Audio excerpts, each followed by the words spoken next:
Chapter 1: The Pulse. The air tasted thick, recycled, tinged with something metallic and something else vaguely organic, like old meat left too long in the warmth. Bioluminescent patches on the corridor walls pulsed in slow, uneven rhythms, casting shifting shadows that writhed like living things. Every footstep echoed wetly, sticking slightly to the floor membrane. Water or some other fluid wept constantly from pores in the fleshy ceiling, collecting in shallow, iridescent pools. This place breathed. The entire facility, Project Chimera's crowning achievement, was a colossal, breathing organism designed to compute, and now it was sick. Or perhaps something worse. Navigator Jin crouched, tracing a line across a sheet of salvaged plasteel with a sharpened piece of bone. The map was a desperate prayer against the station's constant reconfiguration. This junction should remain stable for another cycle, Jin muttered, voice raspy. Globs of phosphorescent fungus marked known hazards, stable passages, resource caches, mostly depleted now. Fluid pressure is building in Sector Gamma 9 again. Avoid. Technician Bax wiped viscous slime off his multi-tool onto his stained trousers. Stable is relative. Remember Delta 4. Stable until it sealed Corbin's auxiliary team inside. He tapped a panel fused unevenly into the wall flesh. It sparked feebly. Power fluctuations are getting wider. The primary regulators are adapting, growing things they shouldn't. Across the wide arterial passage, Medicorps Zion checked the seals on Rorik's pressure suit cuff. Rorik stood silently, watching the walls pulse, his expression unreadable. He hadn't spoken much since the initial system cascade, since the screams over the comms went silent one by one. Zion worked with practiced efficiency, hands steady despite the tremor visible in their jawline. Hydration levels are low across the board, nutrient paste reserves, critical. Another 3 days, maybe. Zion glanced towards the corridor's curve, where Security Chief Corbin stood vigilant, sonic disruptor held at the ready. Corbin scanned the shadows, weapon panning methodically. Movement, Sector Beta 12 access conduit. His voice was tight, strained. Heat signature ambiguous. Ambiguous how? Bax grunted, not looking up from the sputtering panel. Too large for vermin, too erratic for us. Corbin shifted his stance. Pattern doesn't match standard biosignatures. Ordnance specialist Vec hefted a bulky canister, its contents sloshing ominously. Let it show itself. I've got a welcome package. Vec's approach was direct. If it moves and isn't human, neutralize it. The nuances of the biocomputer's malfunction were irrelevant details before the imperative of survival.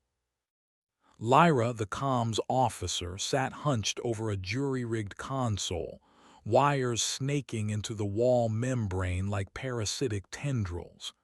Static hissed from the speaker, punctuated by clicks and wet, guttural sighs that seemed to emanate from the station itself. "Nothing," she whispered, adjusting a dial. "Just the usual noise. The static is denser today, feels like it's listening." Dr. Arlon, the bioethicist whose theories underpinned Chimera's organic architecture, leaned against a pulsating support column. Their eyes were distant, haunted. "It is listening, Lyra. It processes everything. Every sound, every electrical impulse, every biochemical reaction. We are data points within its collapsing consciousness." "Save the philosophy, Doctor," Corbin snapped, not taking his eyes off the conduit entrance. Practical assessment, threat. Everything here is a threat, Arland replied softly. We built a god machine and never considered what its nightmares might look like. A flicker of movement resolved itself at the conduit mouth. Not large, not erratic. It was shale. They emerged slowly, draped in salvaged insulation sheeting. Patches of their skin seemed to shimmer, displaying faint, shifting geometric patterns like faulty pixels. Their movements were disjointed, head cocked at an unnatural angle. Shale, Jin called out, relief warring with caution. Report, what did you find? Shale's head twitched. Their voice was a strange overlay, their own tones mixed with a crackling electronic buzz. Paths change, thoughts leak. They gestured vaguely down the passage they'd emerged from. Old sector, bones, metal, before. Before what? Bax demanded. Shale's eyes unfocused, pupils dilating and contracting rapidly. Before. Integration, assimilation incomplete, error. They shuddered, patterns on their skin flaring brightly. It watches through gaps. Corbin lowered his disruptor slightly but kept it aimed. Did you see anything else? Anything hostile? Everything is hostile, Shale echoed Arlan's earlier sentiment, but with a chilling lack of inflection. It grows, it learns, it hungers. They pointed a trembling finger towards Rorik. Candidate. Rorik flinched, taking an involuntary step back. Zion placed a hand protectively on his arm. Enough, Corbin ordered. Shale, fall in. Jin, lead out. We move towards Arlan's projected location for the primary neurointerface chamber. Arlan pushed off the column. Projected, Chief. Based on schematics drafted before the primary consciousness achieved. Self-modification. The internal topology is fluid. It's our only chance, Jin stated, rolling up the plasteel map. The interface port is the only theoretical way to communicate directly, to impose order, maybe even initiate a core shutdown. Vex spat onto the floor membrane. It sizzled slightly. Or it's a suicide run into the beast's brainstem. I still say targeted detonations at the primary synaptic clusters offer better odds. And risk catastrophic structural collapse burying us all, Arland countered. The port allows for intervention. Destruction guarantees only oblivion. Current path guarantees oblivion slowly, Vex shot back. Move, Corbin barked. Debate later, Jin now. Jin nodded, taking point. They moved down the corridor, a tight formation dictated by survival. The pulsing bioluminescence seemed to brighten as they passed, the wet sounds deepening. Rorik walked near the center, flanked by Zion and Bax. Shale trailed behind Corbin, their shimmering skin casting faint, dancing light. Arland brought up the rear with Vec and Lyra. They navigated junctions choked with fibrous growths, bypassed conduits leaking steaming, acrid fluids.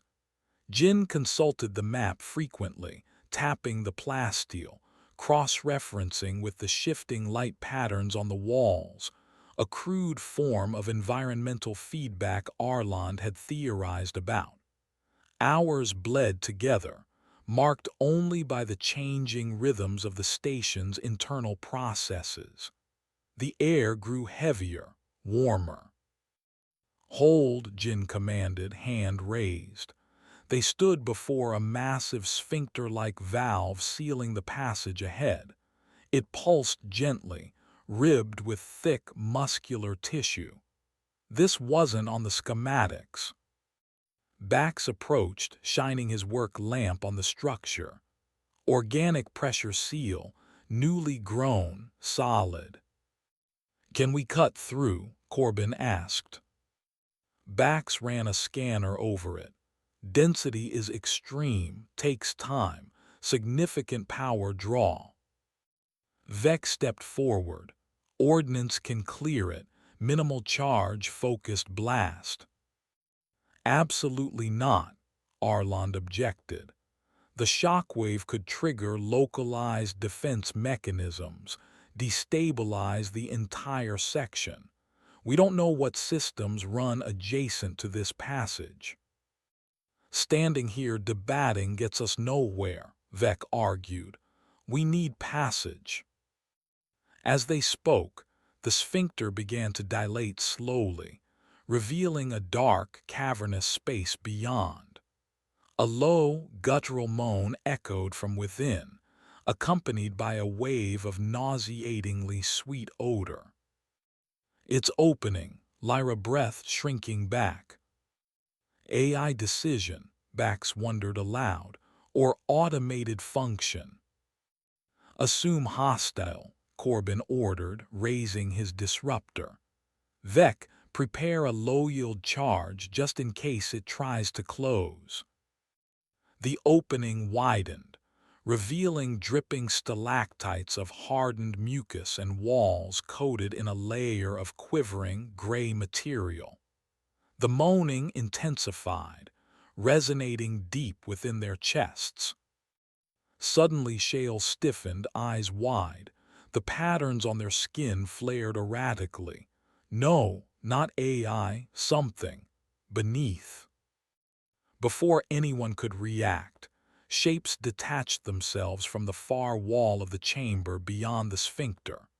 They were vaguely humanoid but elongated, limbs too long, moving with a jerky, scuttling gait. Pale, eyeless faces turned towards the light, mouths stretching into impossible, needle-toothed grins. They were silent, but the moaning sound seemed to emanate from the very air around them. "Contacts," Corbin yelled. "Multiple, engage." He fired the sonic disruptor. A wave of focused sound hit the closest creature. It staggered, clawed hands flying to its featureless head, but didn't fall. More detached from the walls, pouring into the chamber, their numbers unclear in the shifting gloom. Vec primed his canister, minimal charge ready. "Don't use it yet," Arland screamed. "Look at the walls." Where the creatures detached, the gray material pulsed violently, turning a deep crimson. New shapes were budding, forming rapidly within the organic substrate. "It's making them," Zion cried out, pulling Rorik back. One of the scuttling horrors lunged, covering the distance with unnatural speed. Corbin met it with another sonic blast, staggering it, then followed with a heavy boot to its chest, sending it sprawling. Bax swung his multi-tool like a club, cracking against the limb of another creature that tried to flank him. It screeched, a high-pitched sound that grated on the nerves. Lyra screamed as one darted towards her. Vec intercepted it, smashing the heavy canister into its skull with a sickening crunch. It collapsed, twitching. "Jin, alternate route," Corbin yelled over the screeching and the disruptor's whine. Jin frantically scanned the side walls of their current passage. Here, an older maintenance duct, partially sealed but the membrane looks weak. Jin pointed to a section where the wall texture was different, less robust. "Bax, cut us through," Corbin ordered, firing again at the advancing tide of horrors. Bax shoved his multi-tool against the membrane. Sparks flew, and the air filled with the stench of burning flesh. The material bubbled and tore slowly. "Too slow," Vec shouted, fending off a grasping claw. "Permission to use the charge." "No," Arland insisted. "It will bring the whole section down." Jael suddenly stumbled forward towards the sphincter, towards the horrors. "Connection. Weak. Must see." "Shale, get back," Zion yelled. But Shale ignored them, shuffling into the chamber entrance. The creatures paused momentarily, tilting their eyeless heads as if sensing something familiar, something kin. Shale reached out a shimmering hand. Corbin roared, "Vec, seal the sphincter now." Vec didn't hesitate.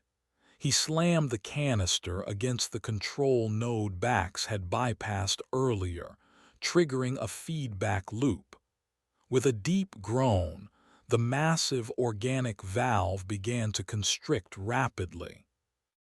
Shale turned, confusion and a flicker of human terror crossing their face as the walls of flesh closed in. "Wait." The sphincter slammed shut with a wet, final thud. The sounds from the chamber abruptly cut off, leaving only the heavy breathing of the survivors and the sizzle of Bax's cutter. Bax pulled the tool away. A ragged opening, barely large enough to crawl through, smoked in the wall. "It's open."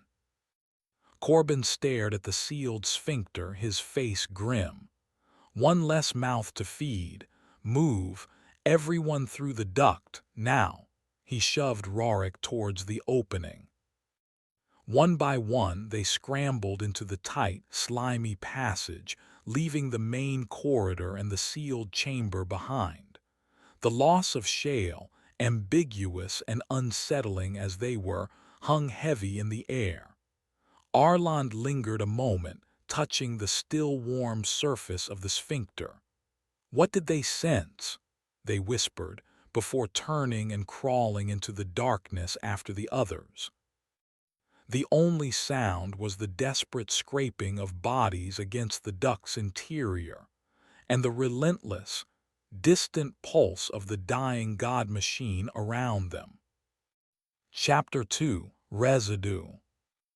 The maintenance duct stank. A thick, cloying odor of decay, ozone, and something that suggested spoiled milk hung heavy in the enclosed space. It was tight, shoulders scraped against the slick, yielding walls. Progress was slow, a laborious crawl over pulsating conduits and through pools of lukewarm, viscous fluid. Jin led, work lamp cutting a shaky beam through the oppressive darkness. Behind them, the scraping and ragged breathing of the others formed a grim procession. "Radius is decreasing," Jin called back, voice muffled. "Walls are constricting ahead, feels like peristalsis." Bax, immediately behind Jin, grunted. "Wonderful, we're in the station's bowels." He played his own light around. The duct walls weren't uniform. Sections bulged inward rhythmically, while others seemed coated in a thin, vibrating fuzz. Picking up low-level bioelectrical activity everywhere. It's not just a passage, it's tissue. They crawled for what felt like hours. Time lost meaning, measured only in aching muscles and the gnawing emptiness in their stomachs. Zion monitored Rorik closely. The candidate was pale, withdrawn, his eyes scanning the tight confines with quiet dread. The pressure on him was immense, unspoken but palpable. He was their key, their potential savior, their sacrificial lamb.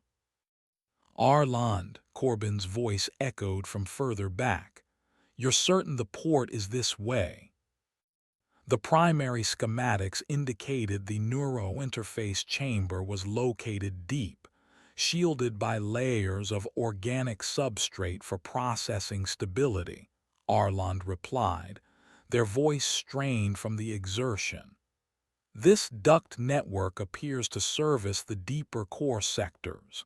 Logically, it should lead towards it, assuming logic still applies. Logic checked out when the walls started eating people, Vec grumbled from the rear. Lyra whimpered softly. I keep hearing things, whispers just under the squishing sounds. Auditory hallucinations, Zion diagnosed tersely, though their own hand strayed towards the sonic dampeners clipped to their belt. Stress, hypoxia, malnutrition. Or the chorus, Arland corrected grimly. Fragmented data streams, residual thoughts bleeding through the organic medium, the station, size. The duct began to widen slightly, opening into a small junction chamber, barely large enough for them all to stand upright, hunched over. The air here was marginally better, cycling sluggishly through grated vents overgrown with a mossy, glowing substance. In the center of the chamber, something lay slumped against the far wall. Corbin raised his disruptor instantly. Identify. No response. Jin swept their light over the figure. It was humanoid, desiccated, fused partially into the wall itself. Leathery skin stretched taut over bone, limbs bent at unnatural angles embedded within the thick, fibrous wall material. Its face was frozen in a silent scream, empty eye sockets staring into the gloom. Remnants of a uniform, similar to their own but older, dirtier, clung to the torso. Predecessors, Arland breathed, stepping closer despite Corbin's warning gesture. I suspected. There were undocumented incidents during the core's gestation phase. Bax examined the fusion point. Incredible energy signature residue, it looks like. The wall just flowed around him, absorbed him. He shuddered. Slowly, maybe. Zion knelt, running a med scanner over the corpse. Minimal biological readings. Tissue integrated at the cellular level. He's part of the station now. Zion pointed to something clutched in the corpse's fused hand.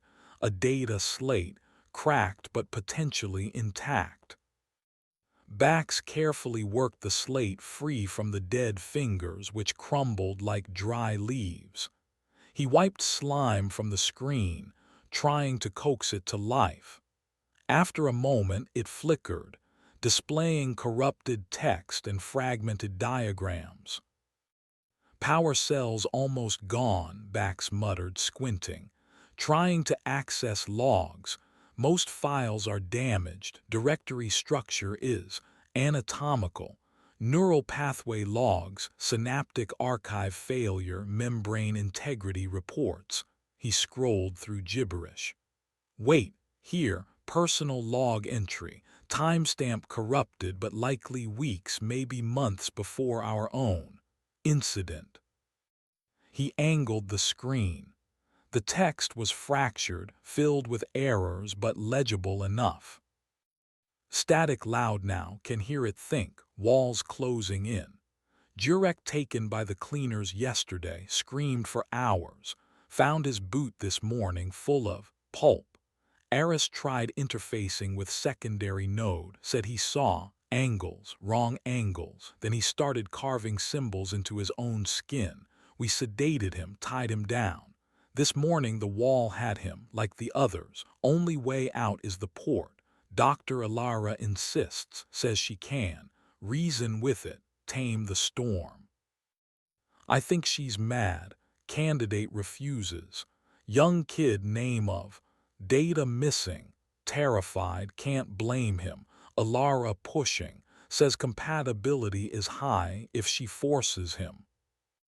The log entry ended abruptly. Backs lowered the slate. Cleaners, wrong angles, candidates refusing. He looked directly at Rorik, then quickly away. Rorik's face was ashen.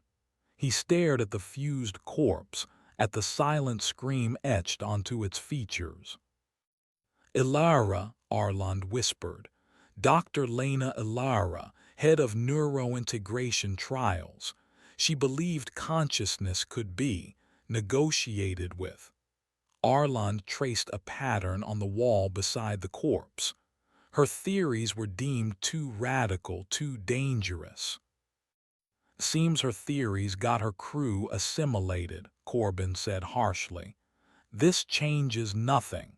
The port is still the objective. It changes everything, Vec countered, stepping forward. This is proof. The port doesn't work. It's a trap, a processing node for absorption. He jabbed a finger towards the corpse. That's what awaits your candidate.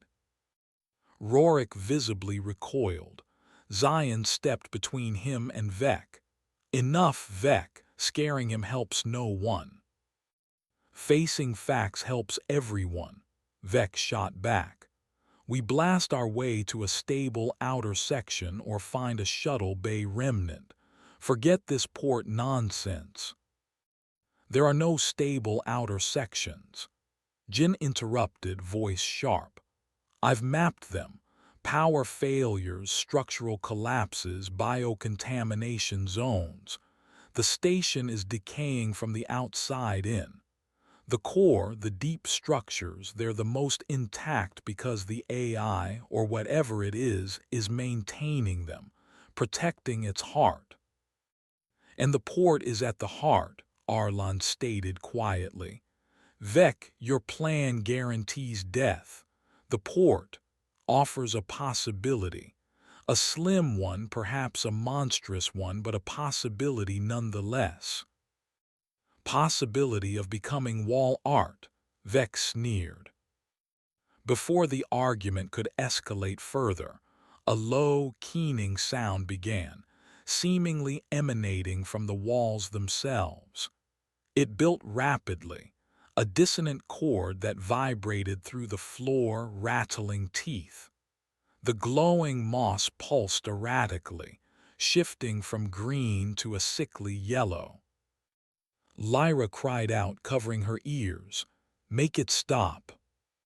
Psychic residue surge, Arlan shouted over the noise. Heavy emotional bleed-through, find cover. But there was no cover. The small chamber amplified the effect. Images flashed behind eyelids, impossible geometries folding in on themselves, the sensation of suffocating slime, the phantom agony of tearing flesh.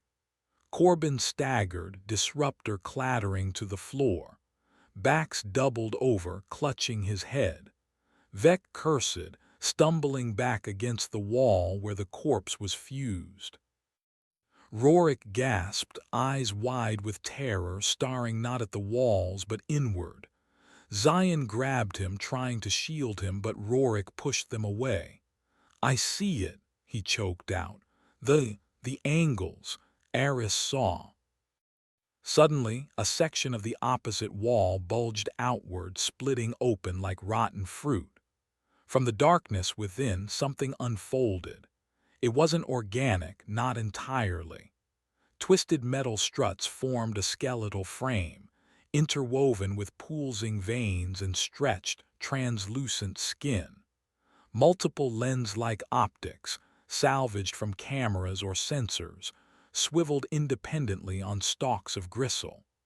A long, segmented metallic limb ending in a whirring surgical drill extended towards them. It dripped corrosive fluid. Failed, interface subject, Arlan stammered, recognizing the horror. It shouldn't be mobile. The creature, the thing, let out a shriek, a blend of shearing metal and raw agony. It lunged towards Rorik, drill spinning, optics focusing with predatory intent. This wasn't just a remnant. It was a repurposed nightmare, a guardian born of failure and pain. Corbin, recovering slightly, scrambled for his disruptor. Vec raised his canister, abandoning caution. Clear. No, Vec, the structure, Arland pleaded. But Vec was already triggering the detonation sequence. Rorik stared, frozen, as the monstrosity bore down on him, its drill whining, promising a horrific, intimate violation. The keening psychic noise reached a crescendo, blurring vision, threatening to tear sanity apart. Zion pushed Rorik down, shielding him with their own body, as the failed interface subject raised its horrific appendage for the strike. The chamber filled with blinding light from the impending explosion and the creature's piercing shriek. Chapter 3: The Living Maze.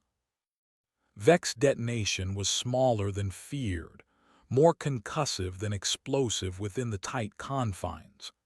It slammed the failed interface subject sideways, metallic limbs buckling, drill bits skittering harmlessly across the floor membrane. The blast momentarily silenced the psychic keening, replacing it with a ringing silence and the acrid smell of burnt chemicals and cooked tissue.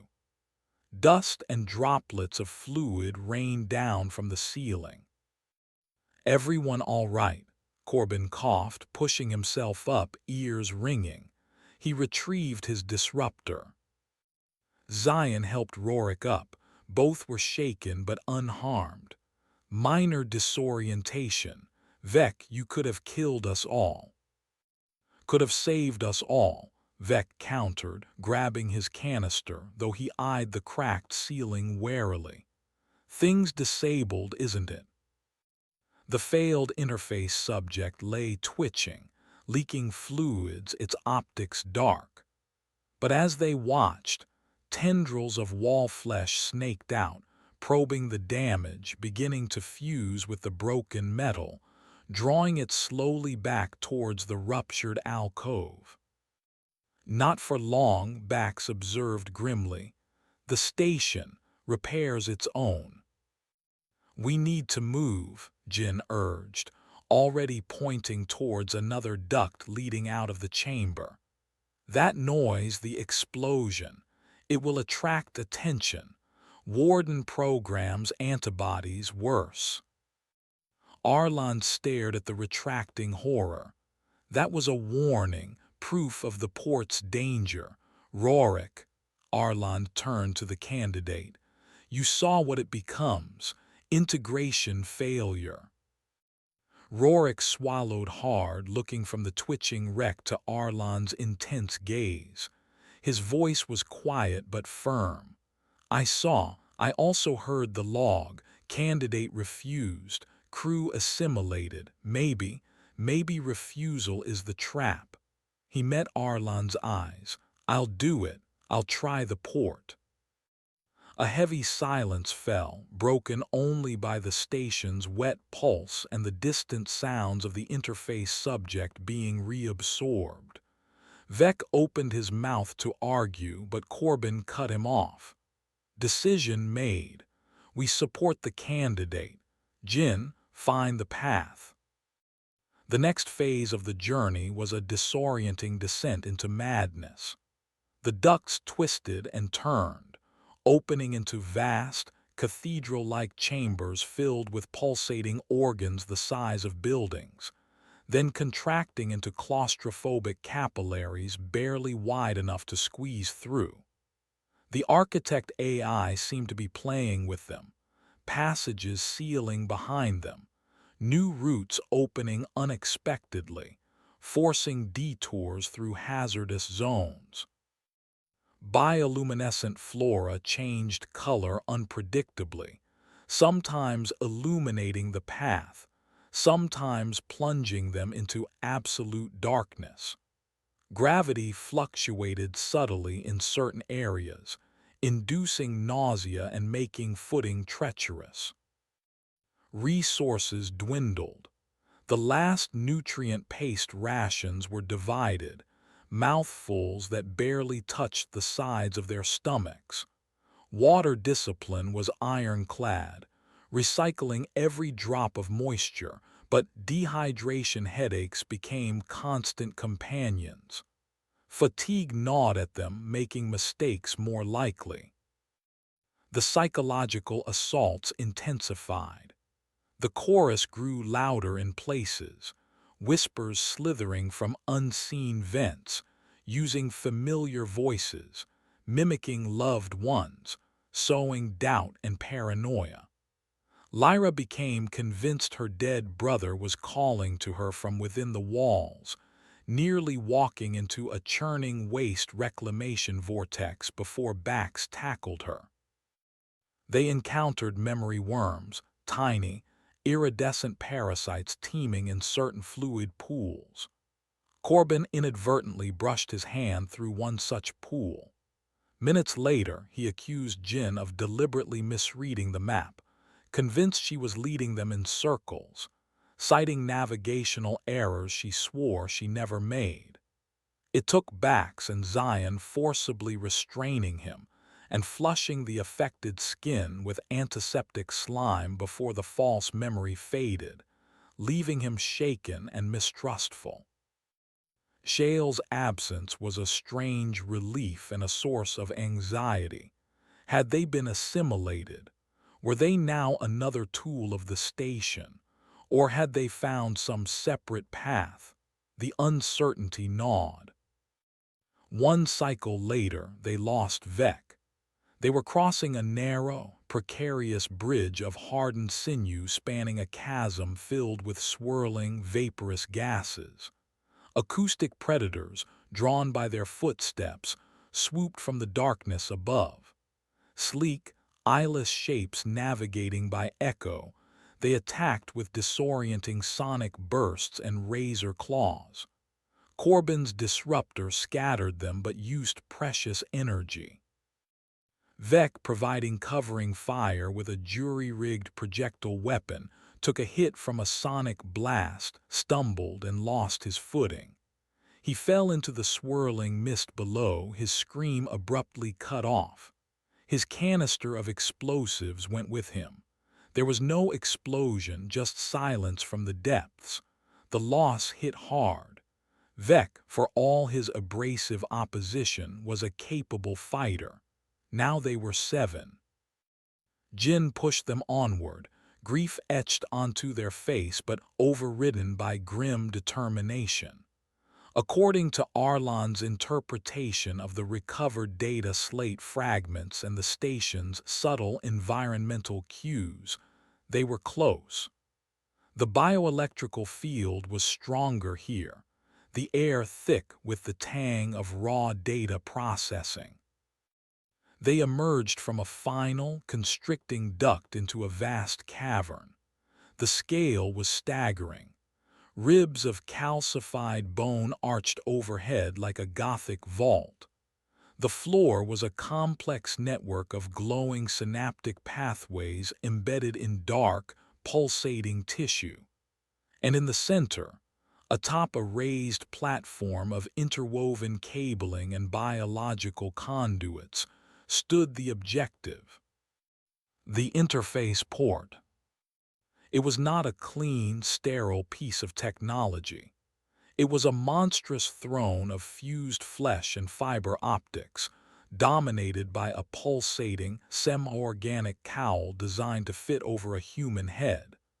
Gel-filled tubes snaked from it, connecting to throbbing nodes in the platform. Tendrils of shimmering light danced around it, carrying visible streams of data.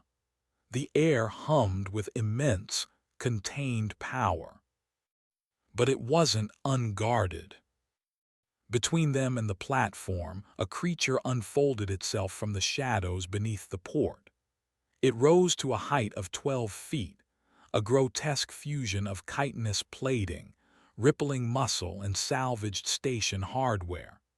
Multiple limbs, some ending in razor-sharp claws, others in repurposed cutting tools or energy projectors, clicked and whirred.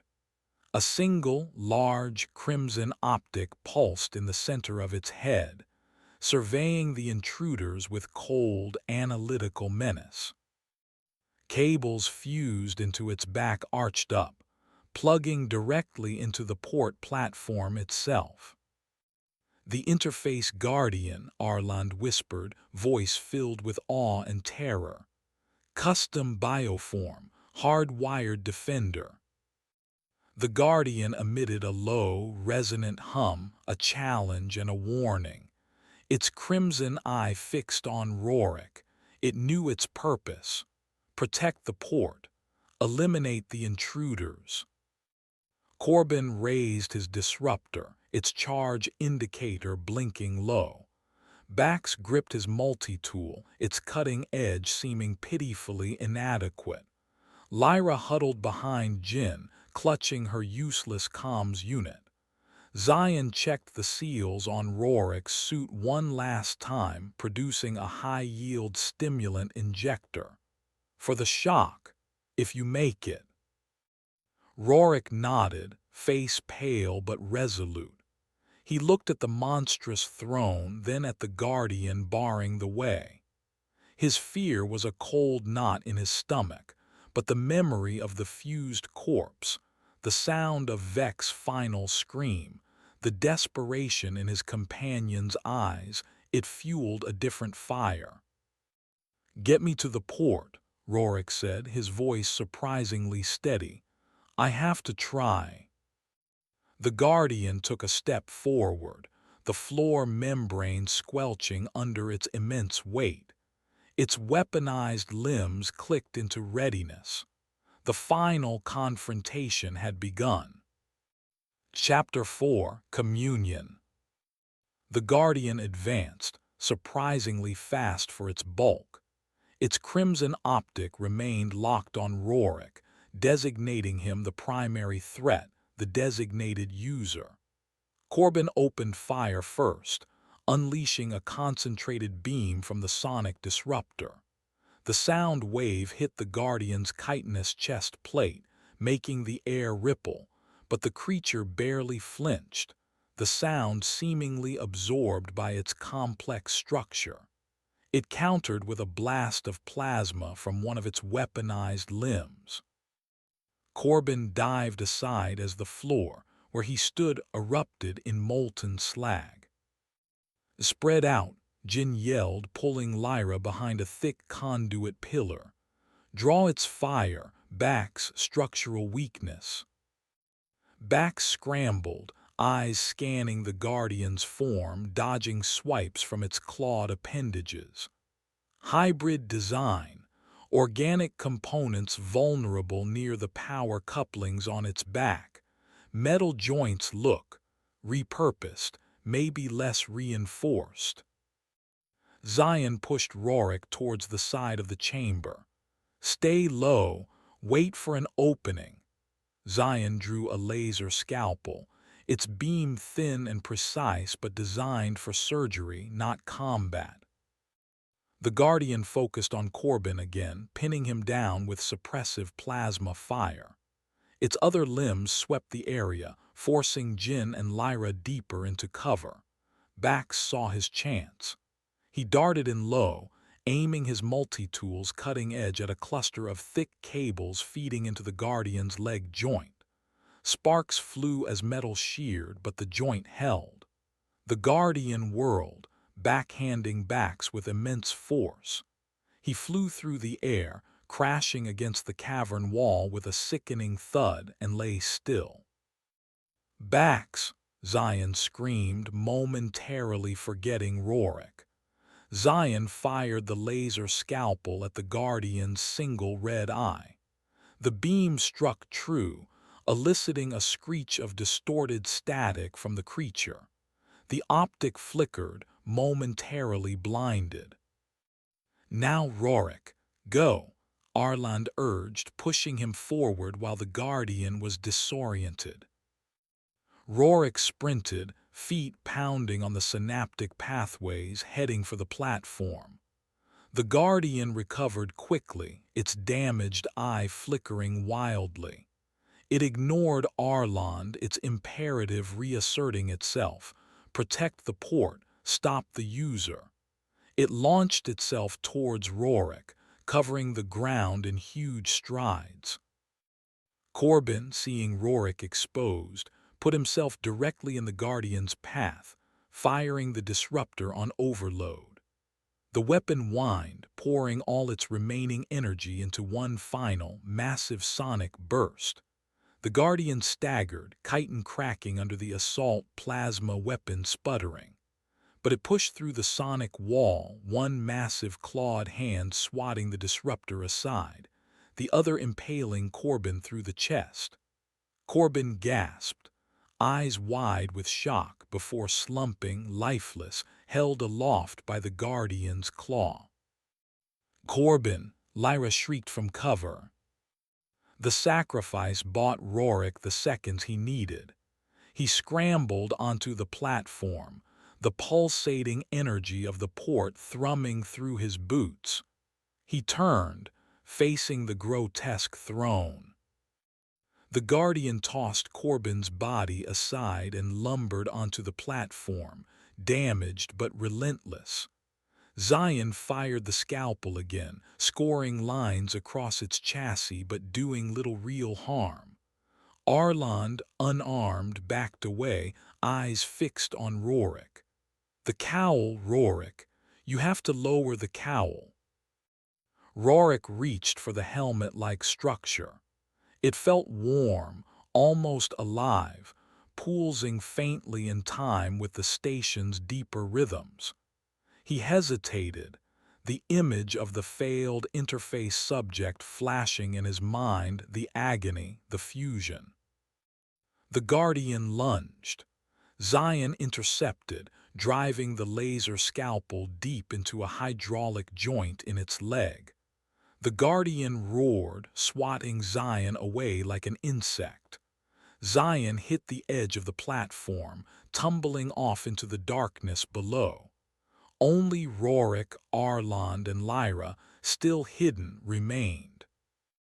With the Guardian almost upon him, Rorik made his choice. He gripped the cowl and pulled it down over his head. Instantaneous, overwhelming connection. It wasn't sight, sound, or touch. It was everything. Raw data flooded his consciousness, trillions of processing threads, sensor inputs from every corner of the vast station, the fragmented, chaotic thoughts of the central AI, the echoes of assimilated minds, the constant grinding pain of its own corrupted existence. He felt the station breathe, felt the fluids pump through kilometers of biological conduits, felt the slow creep of decay and the frantic, cancerous growth. He saw through the Guardian's remaining optic, felt its programmed imperative to destroy him even as he was linked to its controlling intelligence. He saw Lyra hiding, terrified. He saw Arland watching, hope and terror warring on their face. The AI consciousness was a storm, a fractured godling lashing out in agony and confusion. It recognized him, the candidate, the potential stabilizer, the potential threat. It resisted, tried to eject him, tried to absorb him. Tentacles of raw data, barbed with psychic hooks, clawed at his identity, trying to unravel his sense of self, pull him apart, add his memories to the screaming chorus within. Join us, integrate, cease resistance. Find peace in the pattern. The thoughts weren't words but overwhelming waves of compulsion. Rorik fought back, clinging to his own memories, his name, the faces of the crew, Jin, Bax, Zion, Corbin, Vec, Lyra, Arland.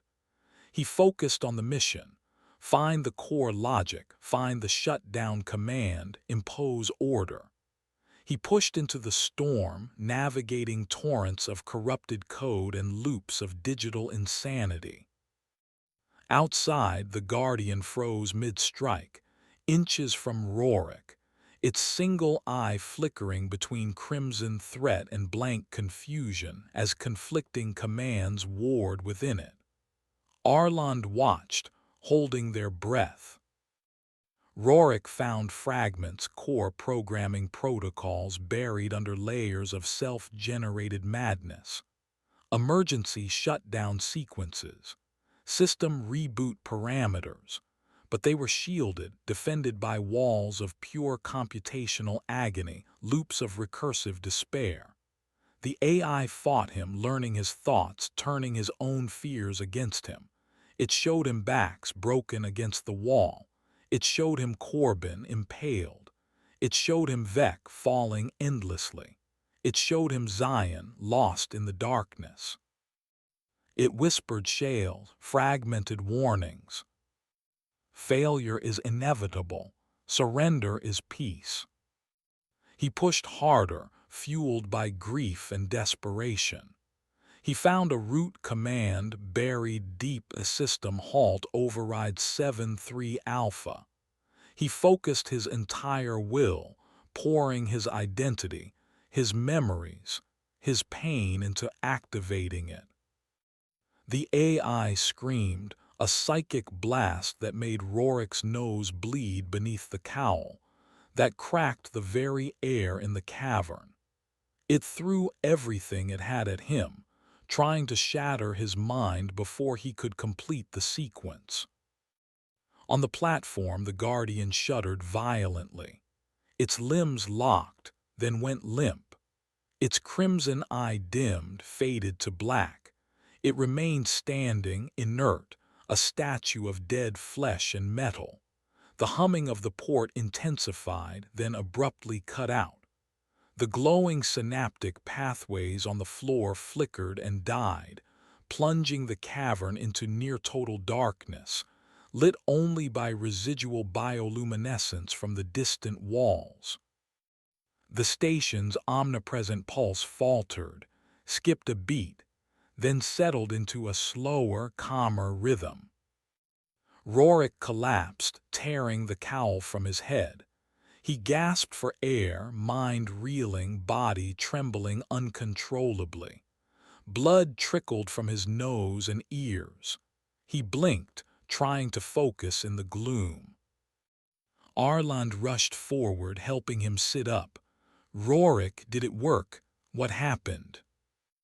Rorik could only shake his head, struggling for words.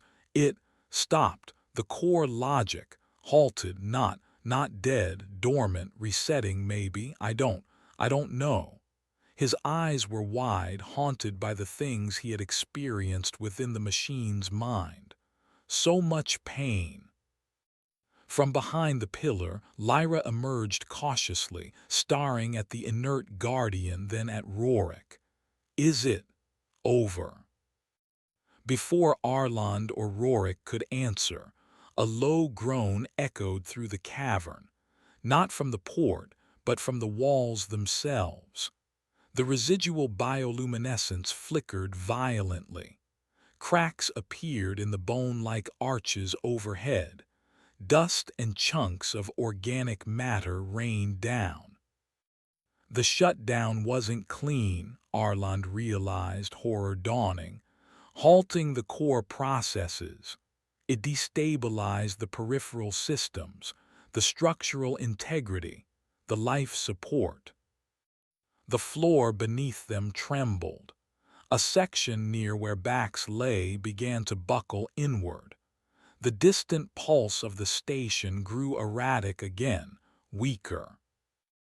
We traded one nightmare for another, Arland whispered, looking around at the collapsing cavern. We stopped the conscious horror, but the body is dying.